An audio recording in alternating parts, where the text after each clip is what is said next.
Good morning, beautiful people. This is Jada, and we are here with the Vill. I'm here with my co-hosts, Thomas, Ali, and Tay, and we are here to give you the real, dish out all the details, and give y'all some really good topics. So, to start off our talk, we will be talking about our name. Let's give them why we created the Vill, why we decided to really come out with something to tell you guys why we needed to start the conversation. So, why we start the Vill? Go ahead, tackle that, my boy. Well, all right. So it really was generic, man. One day we was really just sitting down, just talking, having a generic conversation, just about academia, black excellence, and how Atlanta really is the Vill, or the village as far as black history here in Atlanta with black intellects. And so we thought this would be a perfect time to, be that vanguard, be that village where we actually putting that information out to you and network other intellects that's in the black diaspora in Atlanta. So that's why we named it the Vill. Perfect. Yep. Yeah, so pretty much we just really wanted to just start the conversation and get you guys really to join in with us when it comes down to having these important conversations and just really get the young mindset, the young perspective on these different topics. So to move on, Nipsey Hussle. Now this tragedy, rest in peace. This is a huge, huge tragedy, and although this is something that is horrible and really sad to all of us, I think that we all need to remember the blueprint that he left. I think that we really need to focus on that. What do you guys think about what exactly happened and how it went down, and really the blueprint that he left? I mean, first off, I still can't believe it, right? I literally discovered Nipsey Hussle by accident, right? So I'll take you back to like '07, right? I'm working at Kroger, Union City, Jonesboro Road. I was, when you work at Kroger's, they got like this little thing where they call it like putbacks. You put the stuff back, but I wasn't doing my job. I'll go back to the magazine aisle, and I'll be back there reading Double XL Source magazine, and I end up finding him in like Unsigned Hype, and ever since then, I just started. But then when I moved to California, I discovered like the marathon, and it helped me get through so much stuff. But I mean, I think it's sad, unbelievable. More so than like you were saying, focusing on the tragedy of his death. I think we should focus on his blueprint that he left, the whole concept of what the TMC meant, the marathon continues, you know what I mean? So he was talking about ownership. He's talking about investing your money. He's talking about going to your communities and rebuilding infrastructure. And in a sense, what he's talking about, that TMC, that black excellence, is kind of what we're doing today, where we're taking our own brand, our own company, and marketing ourselves out here today. That's exactly what we're wanting to see. Yeah, I got on the Nipsey kind of late, unfortunately. It probably was about like 2.5 months ago. I was watching some documentary or something, and Ice Cube was talking about Nipsey selling his mixtapes for $100 a piece. So I kind of knew who he was, but that right there triggered. Like, for me to listen to your music, it got to be something that popped for me. It can't. I'm not just gonna listen to everybody's music, because a lot of times I feel like it's all sound the same. But when I heard that, I'm like, wow, like that's real marketing. That's business. That's smart right there. I was like, maybe that's somebody I need to listen to. And so that's when I went and listened to Victory Lap, and I was just like, wow, like I was like, he really spitting some real stuff. Looking at his interviews and like just all the stuff that he was putting into place, all the stuff he was putting in people's minds. So it's bittersweet because we lost somebody very dear to our culture. But in the wake of this, it also opened the eyes to so many people on different things, such as Dr. CB, the different things he was doing in the community, his investing, what he was saying as far as investing in assets and liabilities and all of that. It's putting a lot more people on. So it is very bittersweet right now. So I got a question for y'all. Do y'all actually feel like more artists and more people who have power, of that type of power, will they start coming forward and actually trying to put in the work and doing whatever they got to do to make the community better? Or do you feel like it's going to fall off now since he got killed for what he was trying to do? I think the people that's been doing it is going to continue to do it, and the people that was not doing what they were supposed to do, they're just not going to do. Yeah. People are trendy, bro. Like, not trying to be funny. Everybody's going to be talking about entrepreneurship for the next 2-3 months, and then once, you know, something else tragic happens, you know, it's sad to say, but we're going to move on to another topic, you know what I'm saying? But for those people who do represent that, I think that's what we need to focus on, like them STEM programs and stuff that he was talking. The people that's going to work are going to work. And that's just the bottom line. Facts. I feel you. Yeah, so I really just feel like we just need to really just focus on really what he left and trying to develop that, because I think that what he really wanted was how they were saying, like in the news, how he was really about to go meet with a police officer to really have a conversation about how to reduce the amount of violence that's in the gangs and that's happening in the neighborhoods. And I think that that is really important, and that's what we really need to strive to be doing, how to make our communities better in the same way that Nipsey Hussle was doing. Yeah. So to move on, gun control. I think this is a really good topic to talk about, because what exactly is gun control and how are we defining it today? And where do you see us headed in the next few years in America with gun control? Well, I'm going to say my idea of gun control is extremely different than it was, say, a year ago or 2 years ago. I feel like I had this unrealistic idea of let's just get rid of guns, and I didn't realize how ingrained it is into the country. The gun's not going nowhere. That's the fact of the matter. It's literally the Second Amendment. It's our Second Amendment, right? The right to bear arms. Like it's ingrained in our Constitution, and those are things that you can't change. So I'm like, rather than living in this utopic world where I say, hey, we get rid of guns, I say, we be smart with guns. We educate ourselves, because even if you look back onto like even like big movements like the Black Panther Party and what Malcolm X was teaching and like they all taught be smart. Yeah. Have your guns, know how to use them. So I think I'm moving more towards that of knowing how to use a gun, making sure if I'm in a situation where I have to use it, I know what to do. And so I'm not at a point of, before I was just like, get rid of all the guns. But now I'm just like, let's just be conscious of how we moving. And if we're going to have one, know how to use it. So 20 years from now, do you see everybody walking around with guns, carrying guns? I feel like that's where it's headed. A major increase. Major increase. Like, I'm to be anybody that know me, everybody knows I'm pro Second Amendment. I'm very Second Amendment. I think the problem is when we look at history, right? Black people have really, really been free for like in this country about 54 years. So if we take out the regular slavery, we take out Jim Crow. And so because of certain laws in this country, we haven't had a big gun culture that's being popularized, right? But if we look into history, like you were saying with the Black Panther Party and all of this, they exercise these type of rights. We need to create a culture in the community where we are arming ourselves. Black people need to learn how to arm themselves. And I think we need to be very careful when we're talking about gun control and when we're talking about mental illness and these type of things, because it's no secret that we get diagnosed the most with fake certain things. So I don't want this to bite us in the ass in the future to where we need to defend ourselves and it's set up in a way with the laws to prevent my people from getting armed. We need guns. I feel like regardless, though, it's always going to be a balance. There's always going to be a couple of people who feel like we should have guns. There's always going to be a couple people who's like, I don't want a gun in my house. Absolutely. That's your right.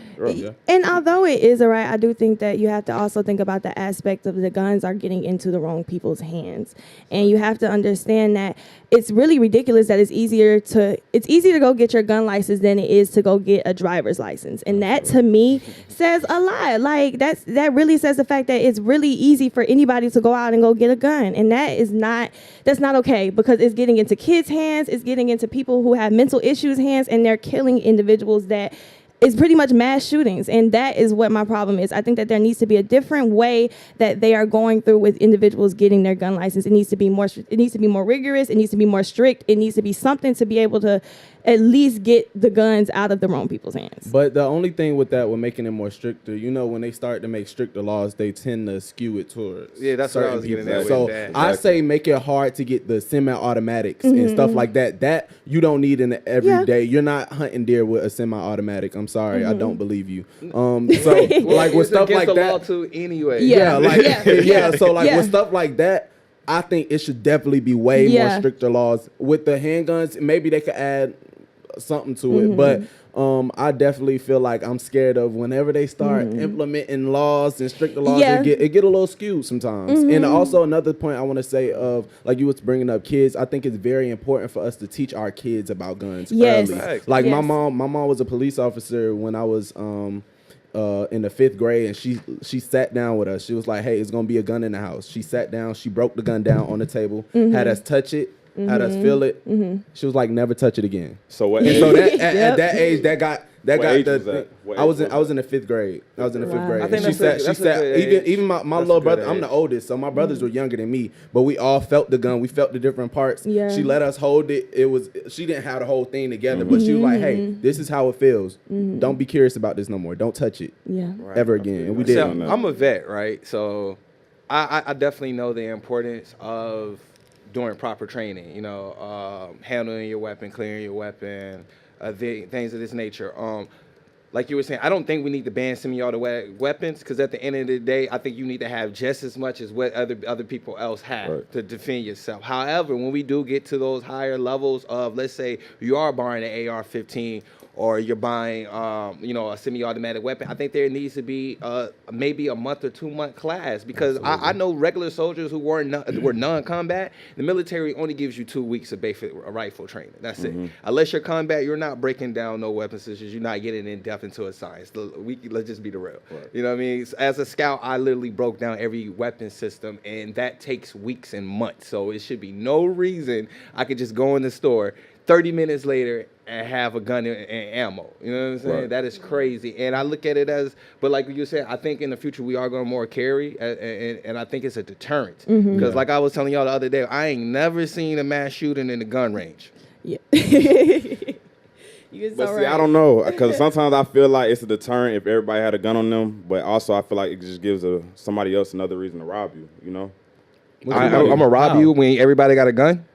If I got a gun on me and I'm used to robbing people and I just want to rob you, and that's just what I do. We talking about mental. You'll think twice about it. I guarantee you, if everybody got a gun on them, you're not gonna rob as many people as you would. Not as many. And you're not gonna get away with it that long. At about the second or third. I don't feel like that'll fix crime either, though. I don't feel like that'll fix crime either. I feel like it'll mitigate it. Yeah. Like think about this. Like think about this. I even like two reasons I think black men, especially black men, should get it, because instead of like a lot of the times in our culture we teach to get guns at an early age and stuff like that. We don't have no proper training, and what happens is carrying, we end up catching a felony in something, and that screws us. When we could properly learn how to do it at 18, get a rifle, learn how to shoot it, and then at 21 do it legally. If more black men had more guns too and open carry, I think people think twice about shooting us openly more too. Yeah. So when we get back, we will be talking about Old Town Road, comedians, and a recent police shooting. You are listening to The Vill on Power 108.9. Last time that I checked, it was 5 chains on my neck. It was no smut on my rep. Last time that I checked, I was selling zones in the set. Make $250,000, no sweat. Alrighty. We are back with The Vill, and I got a really good topic for you guys. So it's an Atlanta rapper called Lil Nas X, and he released a country song. This song went off and it hit the billboards, and billboards decided to take it down, and they banished the song from the country chart. This is what they said their reasoning was, though. They said that it does not embrace enough elements of today's country music to chart in its current version. And what the hell does that mean? You know what's crazy, man? Just say it's not white enough, because let's not be. Okay. I've seen country white artists make rap songs. Let's be real, they're rap songs with a little country beat, and say that is country, and everybody's okay with it. You know what's crazy? Nelly did it with a country artist back in the early 2000s. They pick and choose who they want. He doesn't have the image of a country, and they're scared. But I feel like they're really just mad because we done went into rock and roll. We took that over. Lil Uzi. We got so many people that can go into all these different genres. we take We over are the everything, culture, man. Yeah, we the bro. culture. Exactly. Literally, we are the culture. And it's like now y'all finna come Yeah. into country music. I don't think so. And if you really think about it, it's really how if you go listen to that song and you listen to other country music songs, Yeah. like that song That's what is it at a sounds whole lit, different bro. level. I was late. It on just this got a one. bass. About it. Yeah. I wouldn't listen to Yeah. it. I ain't gonna hold you. It vibe.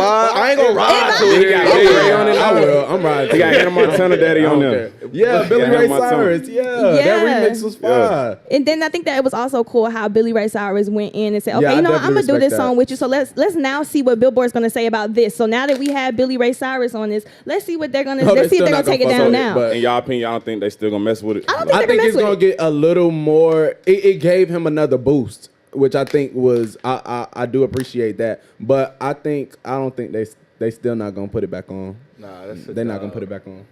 Yeah. And it's also interesting because I was reading on social media and they were actually saying that, do you think that we can you call this cultural appropriation? No. No. And I'm Okay. gonna tell you why. Because like I said, okay, so what does pop mean? Pop is short for what? Popular. Popular category. Mm-hmm. Who are the most popular people in this world? Black Americans. No, I'm not trying to be funny. Yeah. I've traveled, I've been to different countries, I've been places. If you go on the internet, look Mm-hmm. at K-pop. K-pop is the biggest sensation on the internet. Where do they anything that is copying most culture is technically cultural appropriation of our culture. You're welcome, world. Yeah, Mm-hmm. basically. You're welcome. Yeah, and even in other countries, like when I did my little study abroad over the summer, like I talked to some students at colleges and stuff, and they were like, "So y'all not the majority over there?" They really think that black people are like the most populated And I people bet in they America knew because that's rappers what they and see. stuff. Yeah, they watch more American TV than I do. They think like the outside image of America a lot of times for a lot of people, especially young millennial people, is black people. Like black people in America, that's the Everybody number one want to thing. be black That's- till it's Yeah. time to be black. Absolutely. Yeah, and- Asians, fades, everything. Yeah, and if you really like, because I recently went over to Australia and I really realized like their clothes isn't like Australian clothes or like any all these out of the country's clothing. It's really literally just black culture. Like they so call yeah. it American Oh, yeah. culture and they call it that this is what Americans do, but no, it's really not. It's So really did you see, because I know the answer to this, okay. but did you see black people in Australia? Did you see the Aboriginals? Yes.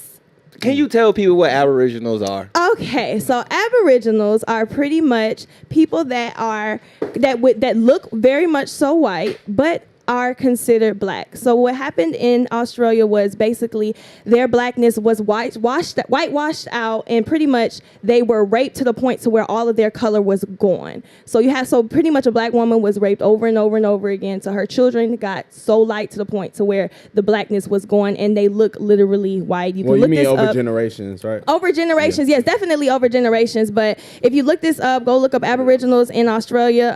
Iggy Azalea is actually one. So just go definitely look this up. Yes. Original, like Aboriginal, because Aboriginal just really means the original people of that continent. Yeah. Right? So what we're always saying is that the original people of Australia, or most of these places, are black. And a lot of people don't know. We got a lot of NBA stars who are actually from Australia. A lot of people don't know Kyrie Yeah. from over there. Like he looks just like me and you. Yeah. Yeah. So Exactly think like about you. it. Yeah. What age you came over here? Huh? How long ago he I don't came? know. You know his pastas over there, but they do Oh, say I okay. look like Kyrie Irving though on this swing. So yeah, so pretty much that just blows my mind. It's Yeah. really crazy how they really took this down off of Billboard's chart just because they say that it technically ain't country enough.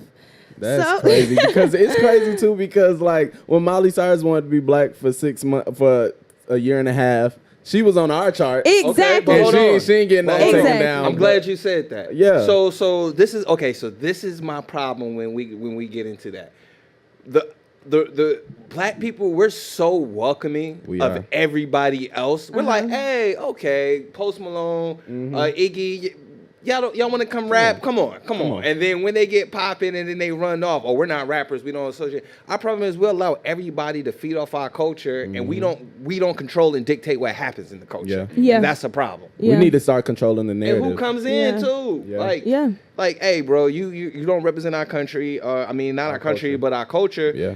We're not rocking with you. I feel like we don't really put too much worry on it just because it's like if Miley Cyrus come over to the hip hop world, she's not finna take off. But when we go over to the country world, we're gonna take off. Lil Nas, we're gonna do our thing in every single category. They're not gonna come over here and do their thing in every single category like we can do. No, they might be there, but what they they do is they take our stuff and go mainstream with it because they have the image because a lot of times they want black people without having black people. You know, like they want black content, they want black style, but they don't want the actual black person. Look at it as so like they'll take our stuff and they'll be like, well, you can act black and you can sound black, but you look white, and so we're gonna market you, and you're more marketable to the mainstream and make more money like that. Yeah, it's cool. What's the most popular black person right now? Latch yourself on. To them, they looking at it more and more just like an accessory. A hat, a bag. This is a nice outfit. Let's put the package together and sell it. Because who buys rap music? Right. And it's what's hot right now. So also, and we always gonna be hot.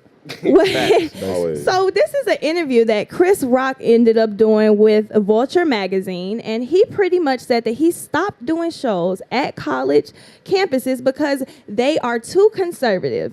And he says this is because they are not in their political views, but in their social views and their willingness to not offend anyone. I'm gonna add on to that because I was watching ESPN the other day, and Jerry Seinfeld, he was on there, and he was actually talking about Chris Rock and how Larry the Cable Guy were both saying the same things about how they're not going to go to any more colleges anymore because they're looking for just to say prejudice things, just say this is sexist, this is racist every single time they go. Yeah, I see what they're saying now, like people trying to use their platform to push their political platform as activists and different stuff. All right, so now I was thinking about this, right? As far as when he's talking about college, right? Like, who's in college right now? Like, mostly millennials, right? Yeah, newer generation. Yeah. And so what he's really getting at, and he's right, that's something we need to look at.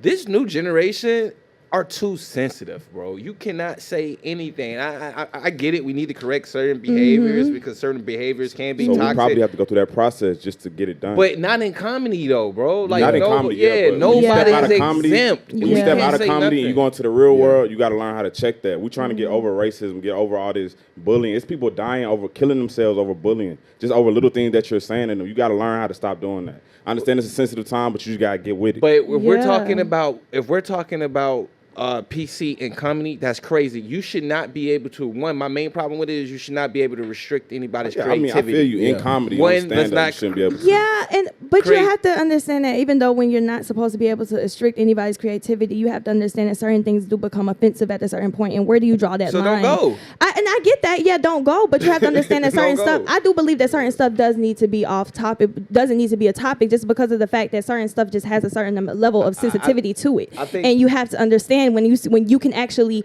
speak on something and when something isn't supposed to be spoken on because of the fact that it has a level of sensitivity to it. I think the only thing that's off limit is children. Anything else goes. Yeah. If you book Cat Williams, do not get mad at Cat Williams for being Cat Williams. If you book Chris Rock, do not get mad at Chris Rock. You know what their MO is. You know what it is. Stop being sensitive. Grow up. The whole point of having their jokes is to get people to laugh and come together and actually have the conversation. It's not out of malice. But we're not having the conversation that they're putting out there. Yeah, the thing is, we love comedians because they say the things that we cannot say. We can't say that in the real world. But we gonna laugh at you saying it, and that's what we pay you for, to say the shit that we can't say as human beings in the working world or in the They bringing awareness to it too. Look at Dave Chappelle. All his jokes, some of the stuff people were mad about. They were saying some stuff was homophobic, but he was trying to get a point about the president and how certain rights and stuff. If you pay attention to it, what we do is we take little snippets, put it on the internet, and people attention span is so small, we believe that, and we just run with it. Right. And when they taking it out of context, they're comedians. That's their job. Yeah, and I think that even though that it is their job and it is something that and you have to think about when you're walking into the room, you're literally expecting to be able to have a good time, to be able to laugh and do all of that. But I think that when we're talking about topics and what makes people so sensitive to it is because of what is going on in the world today and the connection that they have to it. So although you can say that you're going there to laugh and you're going there to have fun and all of that, you do have to understand that there are still others that are there that really might have a sensitive touch to something that's going on. Like when you're talking about homophobia and all that. No, but when you're just being honest, when you're talking about homophobia and all of that, like that is something that's sensitive to a lot of individuals, and you have to understand that certain stuff is not okay to say about them and certain stuff is. You have to understand that at least. Yeah, but they're comedians, and at the end of the day, you know what it is. My If thing- you Okay, so don't I like it, call don't myself come. a comedian, and I go say something that's just really off the charts and that's really not even That's not the respectful same. at all. You're not selling telling me tickets. that no, but Right. okay, so you're selling tickets, but that still doesn't matter when it comes down to the fact that yes, you are selling tickets, but you are expecting money from these people, so you should be saying stuff that they feel like isn't But at disrespectful. the same time, That's every not- comedian isn't for everybody. So Right. sometimes you're just not I gonna mean, like You pick certain and choose comedians. what content you But as So a why as you a buy his comedian, ticket if you you're know what going to he's kind of talking be teetering a line of disrespectful to some damn Regardless. body. Yes, Yeah. but You I can't think, please but everybody. not Yeah. everything. You can't say that everything is a goal for. Like not everything is not a goal What for. I'm Because I saying know is- I know a lot of black people. I know a lot of people that would not stand up for a lot of stuff that has been said for comedians. That's You cool. have to understand and that, they have the that's right what's to do not that. cool. But Yeah. what I'm saying is, at the end of the day, there should be no limitations to somebody's thought. Only people that should be off limit is children. There's different type of comedians. You got your social media. You got your stand up. If you're dealing with a brand and you know what they about, then don't support them. Chick-fil-A, we already know what Chick-fil-A stance is on homophobia, but yet y'all still go every day and still eat waffle fries Except for and Sundays. drink your stuff. So no, let's not have selective Got it 2 days outrage. ago. Let's check. You pick and choose what you deal with. But And- that's their audience. He said that he was upset because we are too conservative. But if that is your audience and that is the people that Yeah. you are talking to, Yeah. so then you have to understand that if they're going to feel disrespected, then you have to understand that you got to stop doing that. But that's so. But that's what your comedians audience. that's do. really- But, That's your but audience. it just makes me like it makes me so disappointed in where comedy is going because you look at funny shows Watered that's down. been funny for Yeah. years, such as Family Guy, and they making a statement of we're not making any more gay jokes. Right. But I'm Hey, like, come hey, on. that was the show. That was the show. If nothing else, you know everybody is gonna get offended. Like South Park. if nothing else, South Park. everybody like you Yeah. know on Family Guy everybody can get But it. look at Anybody that. can Anybody get can it. get it. Anybody can get And- it. yeah, I And you do feel agree. I bad. do You agree. even be Equal people even opportunity. be laughing at the Jesus jokes on like, and you feel bad feeling like, damn, I'm gonna go to Equal hell. I'm gonna make sure I opportunity. pray. Yeah, yeah. before- Oh, yeah. After We I make sure I laugh pray. after this, Remember but Jesus it's and funny, Mr. and you Pooh like, used and to you're save the laughing, world. Yeah. and it's okay, and it's black jokes on there.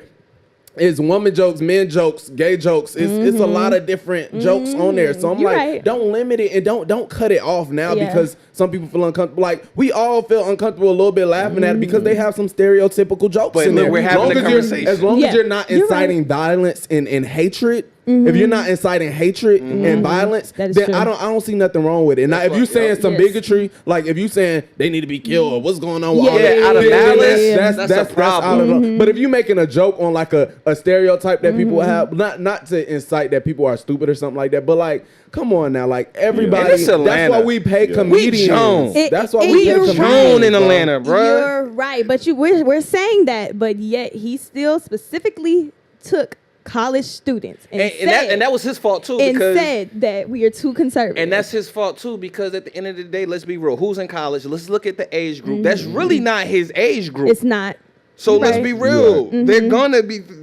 This is a new generation. He should have known that. His age group's still on Facebook. Yeah. No, they. Damn, my mom on Facebook. bro, You I know do what that, I'm my saying? mom on Like, Facebook. My mom on Facebook. That's crazy. I was just bro. playing. No hate to the Facebook. I'm sorry, Auntie. Don't be talking about the auntie Yeah, on I'm Facebook. Don't be saying, bro. talking about Facebook now. You can't do that way. Alrighty, so on a Friday, there was a police shooting of Willie McCoy. Tragic. Willie McCoy was at a Taco Bell. He was sitting in his car asleep with a handgun in his lap. And there is a video where it pretty much shows the police shooting the rapper multiple times through the window while he is asleep in the Taco Bell drive-thru. They wanted to do that. They were plotting the whole time. If you really go back and you watch the video, they're sitting. They know he's asleep. They know he has a gun on his lap. They're watching him wake up. The officer even says, "Oh, he's not fully awake yet. He's moving." Like it's of course you're gonna grab your gun when you're sitting in the middle of nowhere.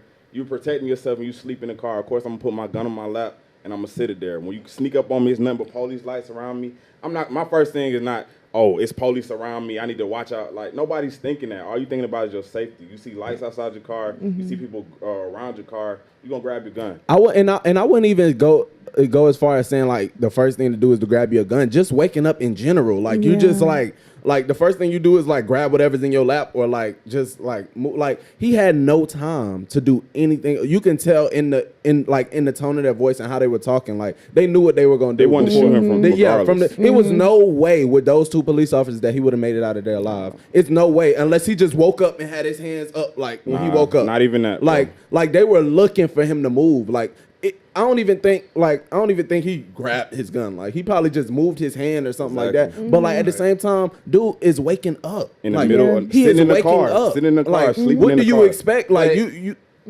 Like what really blew me about this situation is like every time a black person gets murdered on camera by the police or by somebody, we continuously re-show these videos over and over on the internet. Even with the case of Nipsey Hussle had been murdered, do we not forget that these people have families? Like nobody, like the internet has desensitized people to the point where we're sharing videos of people being murdered. But yet when there's other things like when they had those cartels cutting people's heads off and all of that, the internet will take that off. You cannot find an R. Kelly sex tape on the internet. It's gone. You know what I mean? But They even took 2 girls and 1 cup off. They even took that off. Yeah, that's a fact.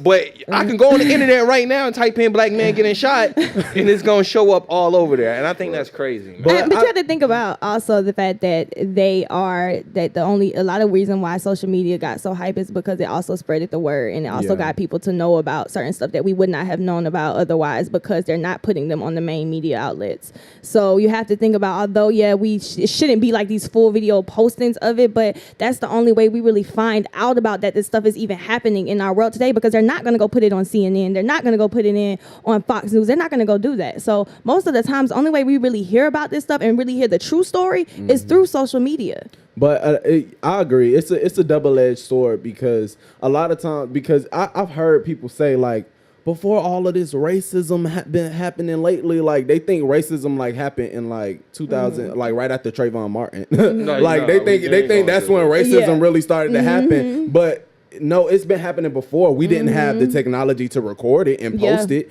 and make it as convenient to see before. So I do appreciate the aspect of now you see what's going on. Yeah. And there's no excuse. You can't be oblivious to this. You see exactly what's going on. But at the same time, recently I started thinking of how it desensitizes people and normalizes black people being killed. Like it normalizes it, and I'm scared for like children. Like this shit shouldn't be normal for kids. And when you look, you see something like this every day, and it's scary because as a child this wasn't normal for me, but as like kids growing up, like my little brother, this is normal for him to go get on his phone and see a black man getting shot and killed, and it's sad because like he was saying, people do have families, but it's like a thing of also. Like maybe their families want this shit to be shown. Maybe their families want, but you just never know. You just never know. My thing is, okay, we can make awareness on the internet, but we have to post continuously and reshare of somebody being shot senseless or being murdered on the internet? You do not know what effect that has on somebody's family member. It's okay to bring that type of awareness until it's your family member being the one on that camera. No, but I'm gonna be honest. I'm gonna be honest. If somebody shot one of my family members, I'm like, show that shit. Everybody need to see this, and that's me too. Honestly, like what's going on, because that also brings support and that brings pressure. So at the court hearings, I want everybody gonna watch. I wouldn't agree with that completely because the same thing like with Lauren London. Do you see how all the men were trying to attack Lauren London as far as like? Yeah, as far as like, I know Nipsey's gone now. You should come get with me. It's like certain things that you give them leeway to. I understand, but some people might in that type of situation. That's a sensitive situation. Your husband just died. The father of your kids and everything. Not only people that, are still they got coming at you her like running that. into the hospital and stuff like that. That's too much. Everybody bring awareness without doing. People are trolls. Let's be real. People are not doing this. Half the time, so isn't that just giving them more ammo when you release videos and stuff like that out there? Of course, that's what anything now. In the social media, we gonna have to accept that trolls are a way of life now. It's a new thing. Attention is a hell of a drug. That shit is the strongest crack cocaine. I promise you. Attention is a hell of a drug. So at this point, I just accept that there's gonna be those people that just want clickbait. They want retweets and they want attention. So I'm kind of, it's sad. I'm kind of desensitized to the trolls. I know it's gonna be people trolling just to say shit, just to say it, just because they want to be funny in the moment. So you can't put so much weight on that because that's the social media climate we live in. Like, this is the way of life now, and you're gonna have people like that. And then you also have to think about, like, okay, this guy was shot in his car 25 times by a police officer. Exactly. Yes, you wouldn't believe it if you ain't see it. You would not believe that this boy. And then you have to think about, like, when this was a 30-minute video, y'all. A 30-minute video where they sat there just talking and contemplating what they were going to do about the situation the whole time. And I think that puts a lot of validity to the situation, because you have to think about the fact that they sat there for 30 minutes and then decided once he moved, whatever movement that he made, they figured they really was okay with the fact of shooting this dude 25 times. 25 times. And this is not the first time that You're right. The situation a few years ago with old boy in New York when he was leaving the club, they shot his car up 50-something times with him in there. Like, now they're desensitized to the point where they know they can just get away with it and shoot us blatantly. And the sad part is, I don't even think they're gonna get charges pressed on them because this happened so many times. Okay, so I have a question for you guys. With you guys being black males and with this with this being a topic that we're talking about right now, does that change the way you walk around and the way you see police officers, and how? I have an interesting perspective because my mom was a police officer for 8 years. She retired probably about as soon as I got to college. So probably like 2.5, 3 years ago. And my stepdad is currently still a police officer, but I think he's about to retire soon. But like I've seen both sides of it, and I think if my parents hadn't been police officers and I didn't have their influence in my life, I would think all police officers are trash. But I actually see people who aren't trying to meet quotas and aren't just trying to arrest people just because they having a bad day, and people that really take the time to not just throw little black kids away. Like my mom tells me, has so many stories about like different like kids and stuff she see that people would just lock up for no reason, instead of if you just talk to them and like sit, like my mom told me she sat down with like young girls and stuff, be like, why are you doing this? Like, just really pick their brain and talk to them. So I know people who take the time out and really do their job how they're supposed to. So it's like they say, like the whole thing, like it's gonna be a few bad apples. Well, it's way more than a few. Like it's a few good apples. It's a few good apples in there. So I never generalize all police officers just because, and I think that's just personal for me because I literally have people in my life that like my parents that's been police officers. So I know everybody ain't bad. I wouldn't say my perspective is totally different. Go ahead, because I ain't dropped my. I wouldn't say that my whole aspect around cops is just like all of them are bad, but I feel like majority of them are bad. Just like in my own opinion, just what I went through in my life. Because I've been beaten by a cop before, and I've been followed by a cop for at least 3 miles. I got all the way to my house. I'm at the front door, and now you're finally turning your lights on. You feel me? So I've seen a lot of bad things, and I just feel like they're going to keep getting away with these little things that they're doing. You feel me? I really feel like we need something that's stronger for them to go through. I don't know what it is, what we could put them through. I don't know what the criteria needs to be for you to be a cop, but we have to change it up. We need to do something different. I've been thinking about something lately. I saw a video a few months ago, and somebody was saying, how about we start pushing our young black kids? Like, if you know that school is not for you, maybe if we had more black police officers in our communities, then I feel like wouldn't that change? I feel like it would. You would still have some people who, because of the system, is bad, but you still have police officers have autonomy in their job. We can't take that away. So if you get more people in our community to deal with these young kids, you will have more. I feel like it'll definitely decrease what's going on. Like, I don't know. I feel those people present. Go ahead. I do.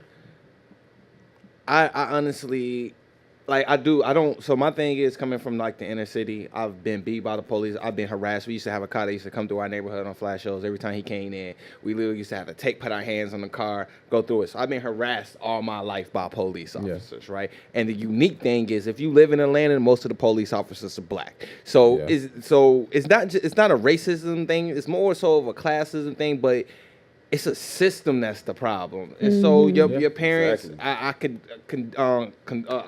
you know what I mean? Congratulations. I think that's dope and awesome.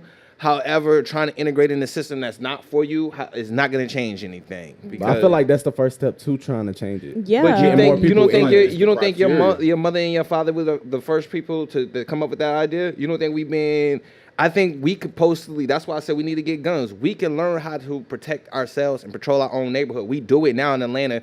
If you're familiar with the 10,000 Fairless in the Bluff, we patrol the neighborhood. But then that puts you in jail. No, it does not. We do it all the time. We've been doing it for 3 years. I think, okay, yeah, you've been It's doing your it, but legal once right. you say that it's your legal right, but I think that that's the thing, that what you're saying is like, okay, yeah, you can patrol yourself and everything, but once it gets to a point where cops can literally take what you're doing, what you say is okay, and it might be fine, but when they take that gun and they put that gun into a reason of letting that gun be the reason as to why they can put you in jail, which happens a lot. I'm black. So, I'm already. I'm damn if I do. I'm damn if I don't. Okay, so if they do it without it, so then what you're saying is that wouldn't you rather have a black police officer than a white police officer pull you over? I'd rather not have a system. I'm gonna be honest. If I I'd see a rather have a black black police police officer officer pull me over. I'll be like, And- I still and tense, I'm but I'm from like, the- okay, we got something I can work with. And my experience living in the inner city, black cops have usually been the worst ones. So That does happen.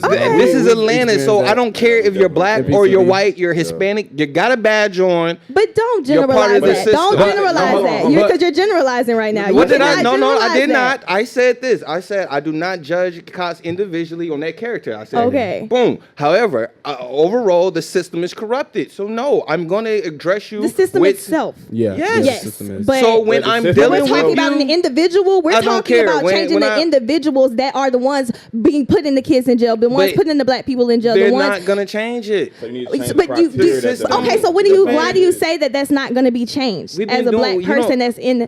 Why do you say that though? Because Atlanta is predominantly black cops already, and they're already still beating our ass, and we still going through the same but look, situation. But look, Get but that look, It's not you can matter say that. about the color. No, he is. That is definitely facts. But even if, and I know you can contest to this, when you think of like black cops, cops in Atlanta versus say cops in Carrollton, having black cops, it's still bad, but it's a whole different thing. They're not messing with us as much as in Carrollton. It's ridiculous. I went to Carrollton my first time going to University of West Georgia.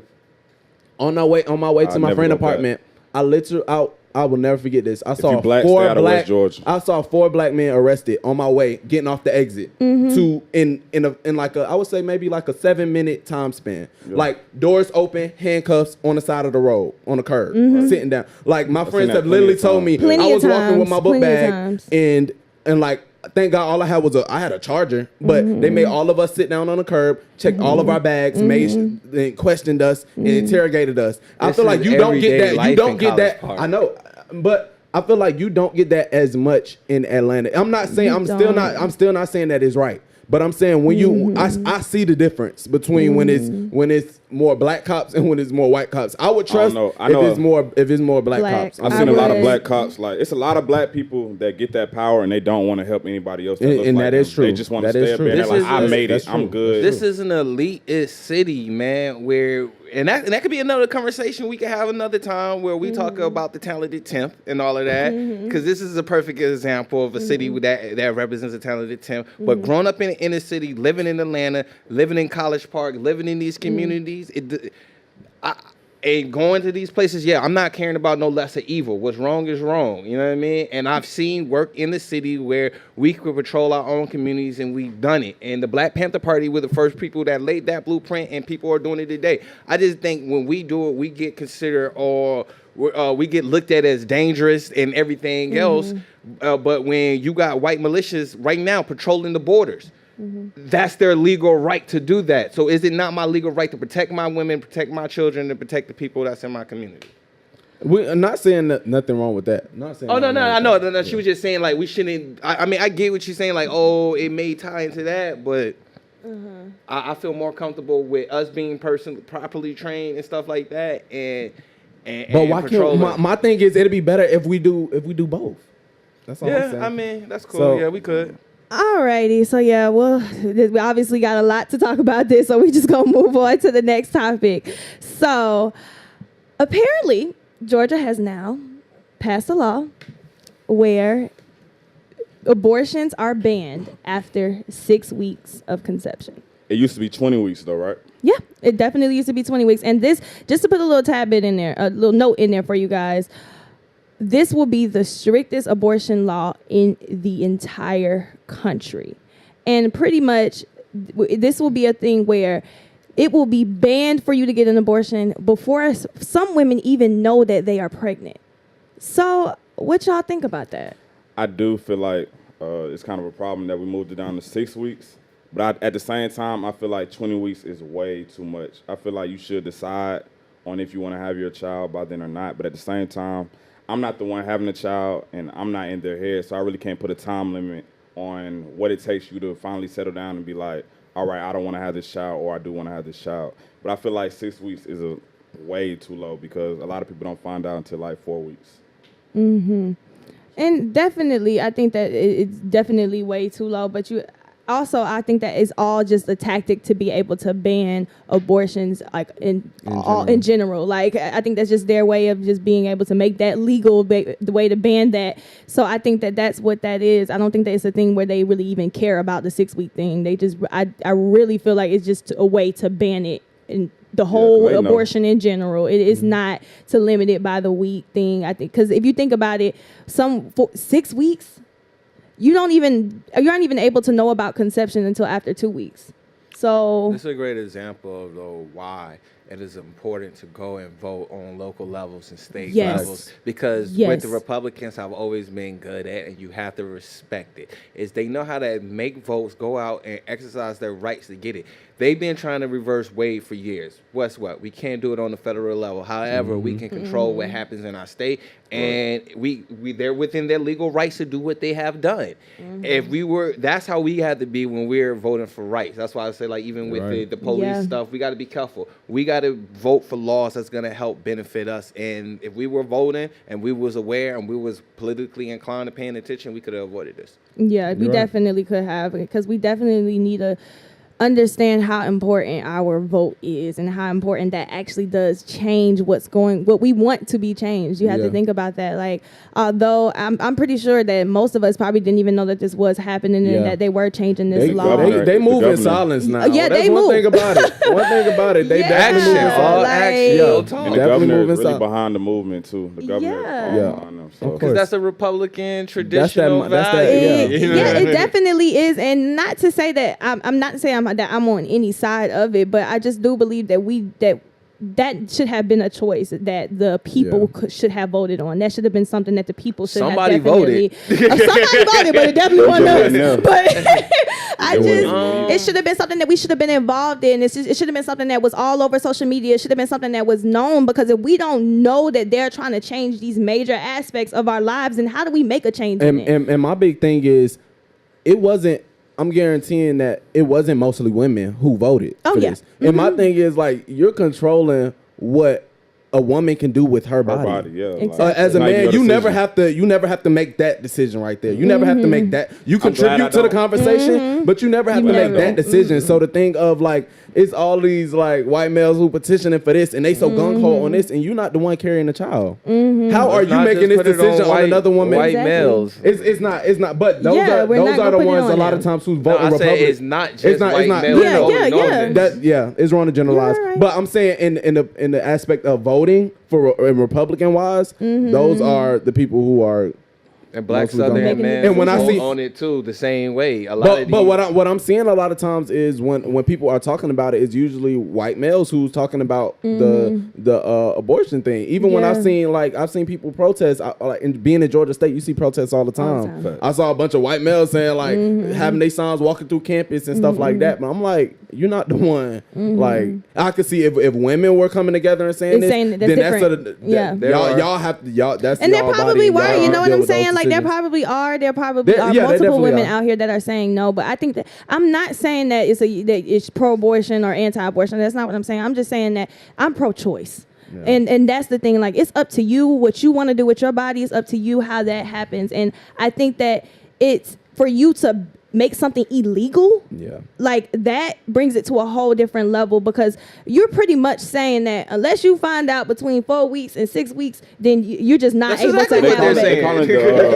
They're calling it the fetal heartbeat bill. Yeah. So basically when a baby has a heartbeat, the fetus finally gets the heartbeat. Yeah, and you have to think about that too. Yes, because you have to think about that too. That they also are looking at it as a life, and in a way to make it illegal to kill a baby. So off. and I understand that. And I understand that. What's devil advocate? Tell me. So let's be realistic. There's more, and I could pull the stats up. There's more. Like, if we're gonna speak in the black diaspora, there's more black babies aborted every year than there's born. We have been in this country over 500 some years, and our population has not grown or increased no more between 12 to 14%. White males and the white population, that's one reason they're pushing this, is a proven fact. White women are minorities, and they're not producing enough children. So who's to say that maybe if we had more numbers, we would have more strength? We have more power. But you also you can't just increase the numbers. You have to increase the resources. Hold on, I'm about to finish that. Well, it's not that we don't have. If you got to increase number with the same resources, there's some problems. So we have the resources. It's just about how it's allocated. That comes down to you voting, you getting involved. But I'm just playing devil's advocate here. If we have, because look at the Hispanic population. The Hispanic population, if you go to LA, they're taking over LA. I love Hispanics, bro. I'm not knocking it. I'm not saying it in no negative context, but in a few years, they're going to be the majority in this country. Because of what? Population. Who has the most numbers, and who occupies the most land has the power. We have we can vote and everything, and we'll have political power. However, we don't always have the numbers. And that's what happens. That's why people try to get us for the numbers and the votes, because their demographic, they're going to vote for them regardless. We're the edge cutter. But if we had more numbers, we wouldn't have to depend on nobody else's system. Right. So now, only time I think abortion should be illegal is if, not illegal, like where a woman should really get one, like if it's her choice off rip, right? If she wants the choice, cool. But if somebody's raped, or if it's like a medical issue. I think that's already in place. Because that's already probably in place. It has to be. Well, Republicans argue, and people have ran on the campaign. They do not care about that. It is a life. You should still take care of it, and that's a Christian value. Well, See, but here's where it is. Like, I think that, you definitely have to think about the life that you are pretty much killing. But it's also the thing where I strongly believe that if there's a woman that does not want to have a child, truly in her heart, she does not need to have that child, because that child will be missing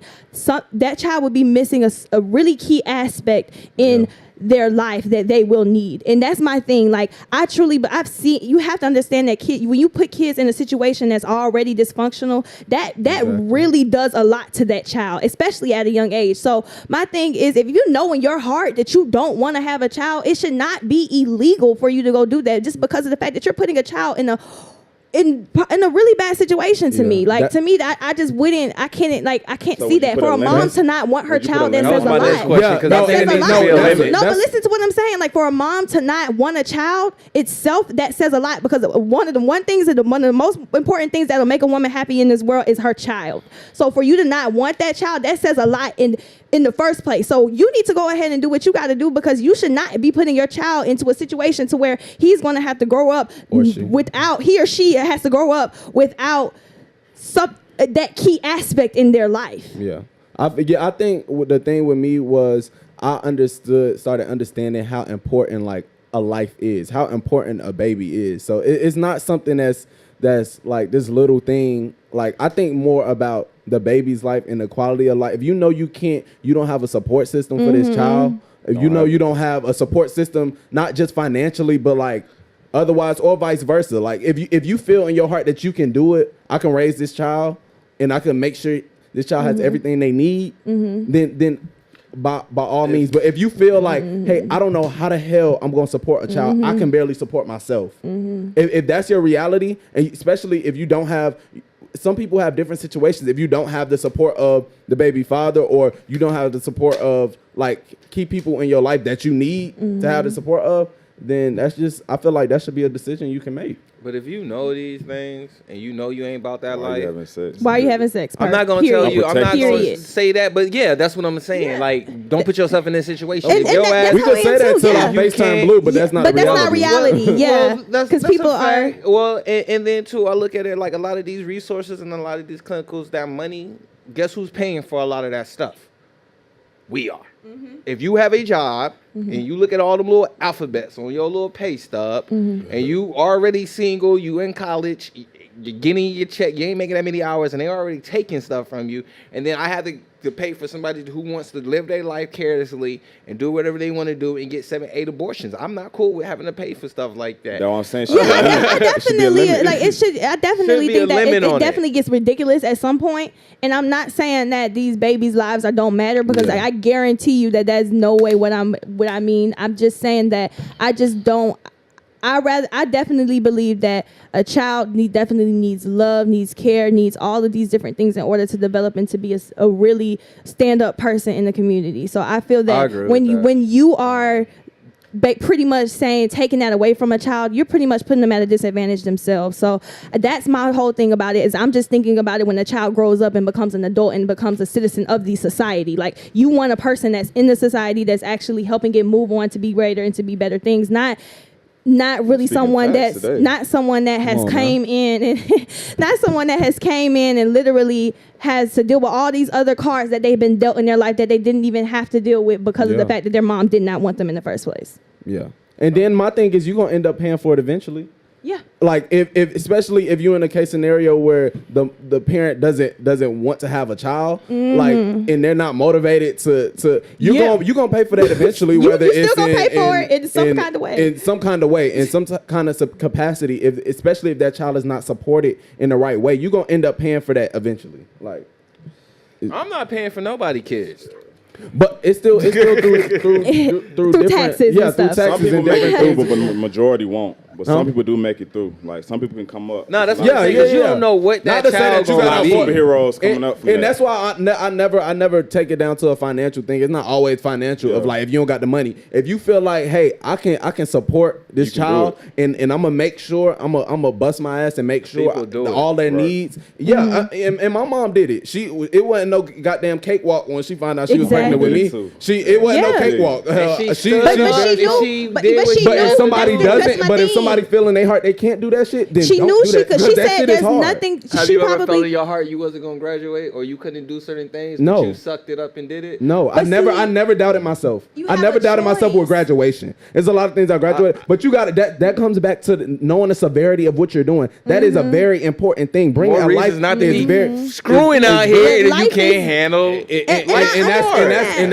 that's the before part. But when you at that point, when you do have a child, you have to bring it down to the thing of like, can you really support this child? Like, not only financially, but like mentally, like you have to. You doing grown up stuff, man. It is a certain place you need to be in your life mentally before you have a child. And then you also And have not to to say think that about you can't grow along the process, Yeah. but you have to at least be willing to do the work. to do Because that. having yeah. a child sets your life back like 10 years. Yeah, Well, because say it's it not to might- say that you got to be I'm this not even perfect gonna say person when you that. have a I'm not even child, gonna but say be it's willing to put the setback. work Be in. optimistic. I Yeah. will never say a child will set somebody back, but it can definitely be something optimistic and motivate you. Because I know It can, but more than likely, we it's can't. not. We don't know. But It yeah, comes yeah, down you to- can't Listen, say that. It comes down to the individual. What works for you, and what works for you is totally different. At the end of the day, it all comes down about knowing who you are as a person and what you can handle. I only do what I know I can handle. Right. You know what I'm Exactly. saying? And I just think that the So I decision do what just I should can not be handle. taken away from you. That's really what it comes down to. It is that the decision is getting taken And away that's a from fact. women, and that's the problem. The problem is that there is no choice at this point. You're basically saying that no, you just can't have one unless you find out before 6 weeks. Don't be So out here that's screwing and y'all so ain't trying to yeah, have no just letting kids. y'all know this, putting y'all in on some tea. You can't have an abortion after 6 weeks in Georgia. 6 weeks in Georgia. So just to move on. We are coming up on the end of our show, and we're gonna come up on this day. So on this day, April 6th, 1917, the U.S. declared war on Germany and enters World War I. And last year on April 6th, Cardi B came out with Invasion of Privacy, her first album ever to be released. Shout out Cardi B, man. Shout out Cardi B, man. And also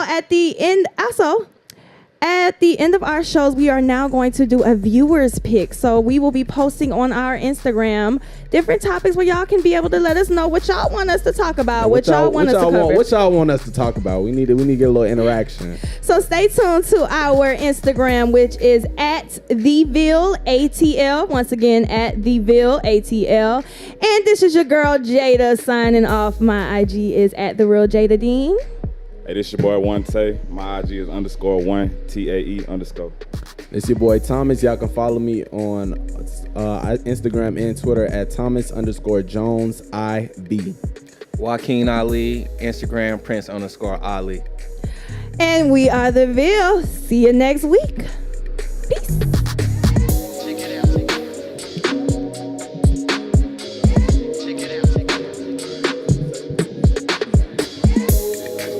They shared here.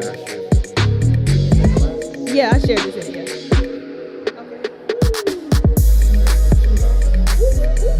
Let's hear it. I want to hear it.